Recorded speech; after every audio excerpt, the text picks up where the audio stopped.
Hello all CA foundation students, business economics के module के questions continue कर रहे हैं। Chapter number 7 unit number 2 market failure and government intervention के question start करते हैं। क्वेश्चन नंबर 1 देके रखा है, market failure is a situation which occurs when.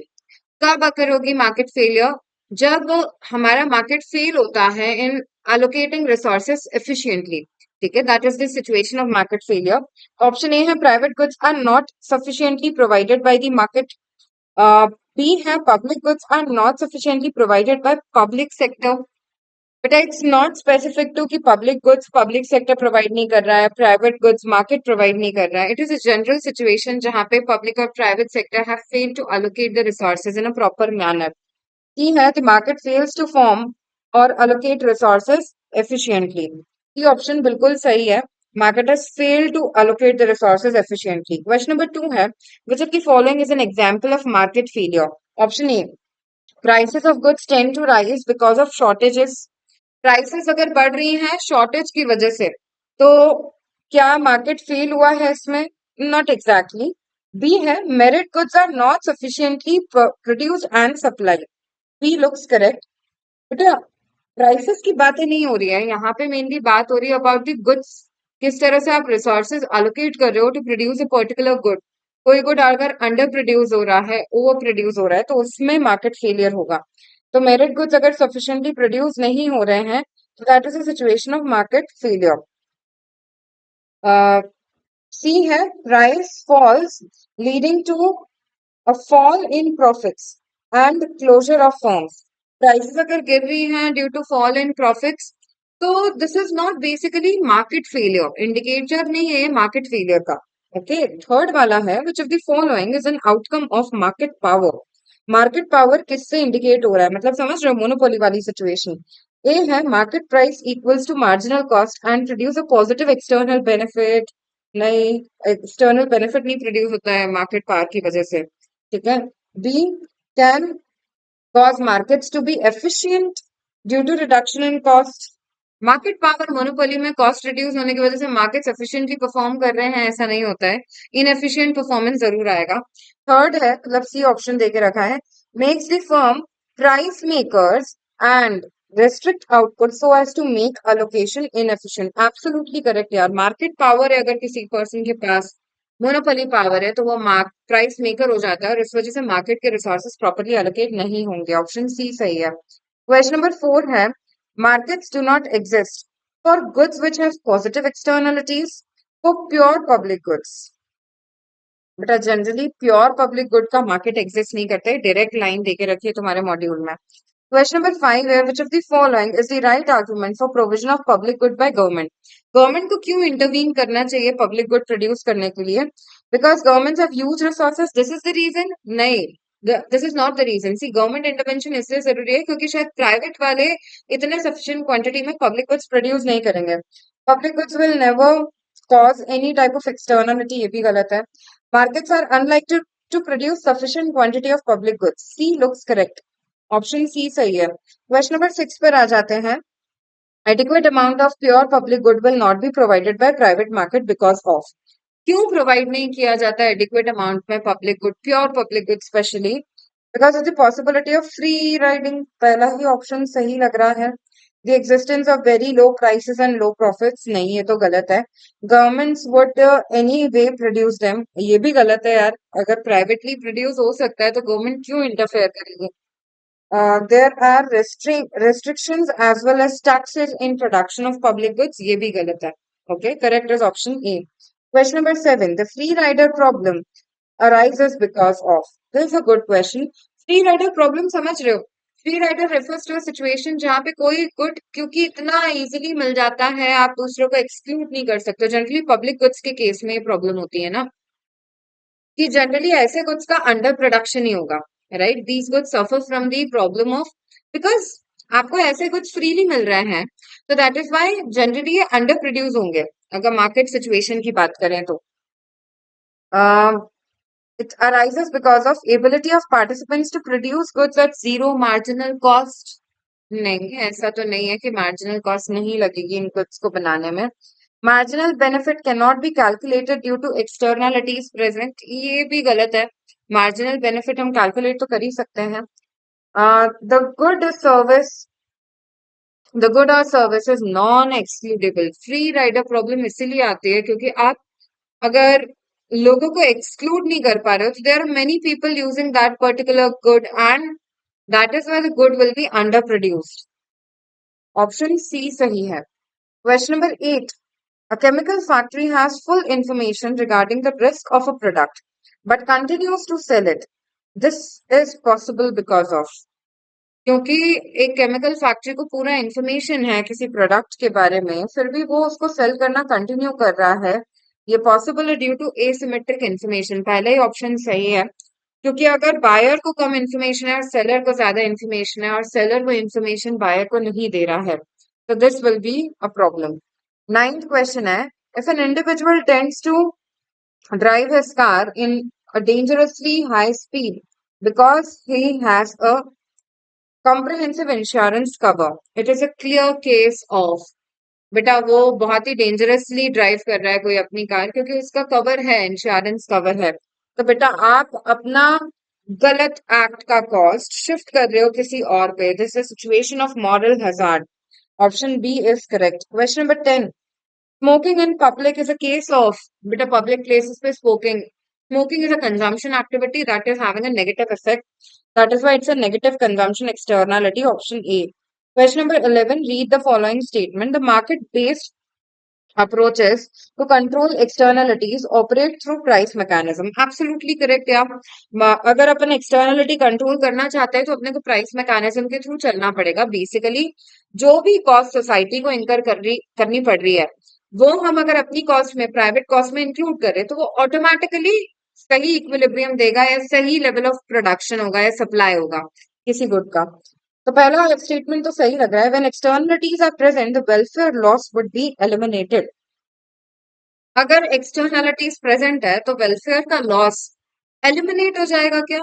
ऐसा तो नहीं है। ठीक है, इट डिपेंड्स कि कौन सी एक्सटर्नलिटी प्रेजेंट है, पॉजिटिव या negative. C, the key is to internalizing an externality is to ensure that those who create the externalities include them while making decisions. Absolutely correct यार।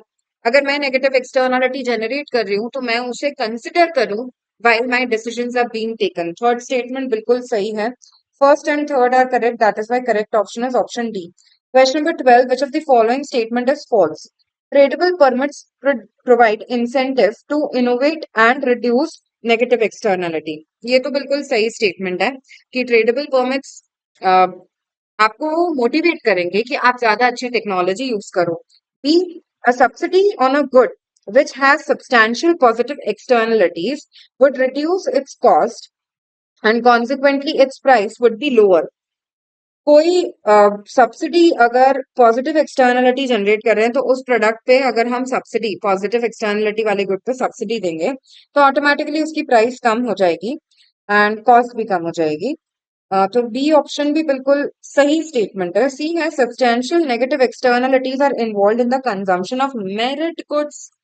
ये स्टेटमेंट बिल्कुल गलत है। मेरिट गुड्स वो goods हैं जो पॉजिटिव एक्सटर्नलिटी जनरेट कर रहे हैं। तो सी वाला स्टेटमेंट इनकरेक्ट है, इसलिए वो सही ऑप्शन है। Question number 13, which one of the following would you suggest for reducing negative externality? Negative externality कम करने के लिए क्या करना चाहिए? सब्सिडी दे देनी चाहिए? नहीं। Excise duty, Pigouvian taxes, all of the above. But in this situation, we'll impose Pigouvian taxes. Okay. Question number 14. A Pigouvian subsidy is this a good one again?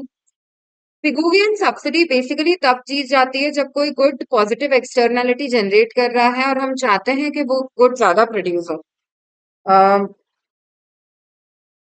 A Pigouvian subsidy cannot be present when externalities are present. ऐसा तो नहीं है।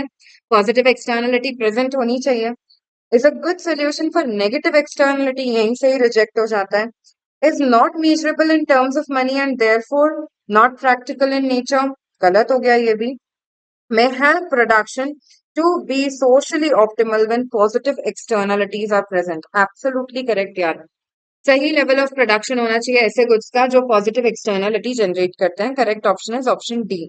Question number 15, if governments make it compulsory to avail insurance protection, अगर government compulsory कर देती है कि insurance आपको लेना पड़ेगा तो वो ऐसा क्यों करेंगी? Because insurance companies need to be running profitably, इसलिए करेगी गवर्नमेंट ऐसा? ऐसा तो नहीं है, right? It's a good question again. A option गलत है, बी देके रखा है insurance will generate moral hazard and adverse selection, इसलिए गवर्नमेंट इंश्योरेंस को कंपलसरी करेगी। बी ऑप्शन भी गलत है, सी है insurance is a merit good and government wants people to consume it. C option बिल्कुल सही है, इसलिए गवर्नमेंट इंश्योरेंस कंपलसरी कर सकती है। कंपटीशन एक्ट 2002 क्या एम करता है यार, नाम से क्लियर हो रहा है, government wants to promote healthy competition. ठीक है, protect monopoly position of firms that have developed unique innovation, जिन्होंने यूनिक प्रोडक्ट्स बनाए उनकी मोनोपोली को कर्व करना है क्या? नहीं, गवर्नमेंट तो पेटेंट देती है ऐसी फर्म्स को। To promote and sustain competition in the markets, B option बिल्कुल सही है। To determine pricing under natural monopoly के केस में कैसे प्राइस डिसाइड होता है, वो कंपटीशन एक्ट का एम है क्या? नहीं, correct is option B. Question number 17, rules regarding product labeling, rules regarding किस चीज के? प्रोडक्ट लेबलिंग के। Seeks to correct market failure due to externalities, ये चाहते हैं कि मार्केट फेलियर करेक्ट हो पाए एक्सटर्नलिटीज को लेकर। Not exactly true, is a method of solving the problem of public good. No, not exactly true again. May help solve market failure due to information failure. C looks correct.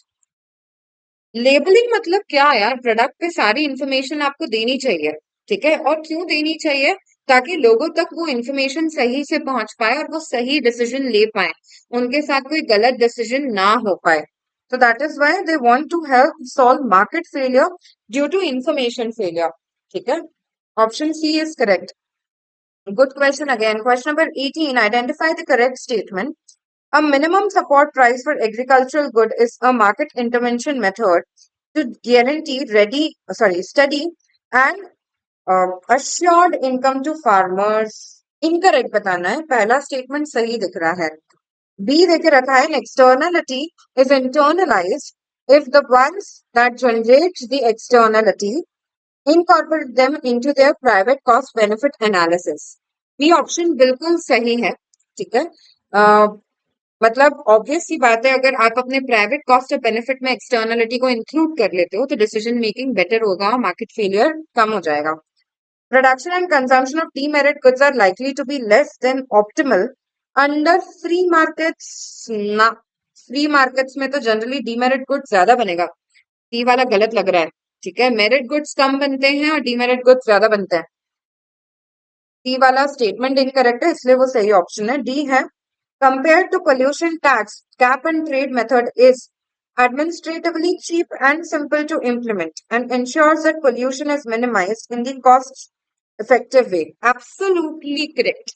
ठीक है, D वाला statement भी सही है। Question number 19, the incentive to let other people pay for a good or service, the benefits of which are enjoyed by an individual. Let other people pay for a good or service, the benefits of which are enjoyed by other individual.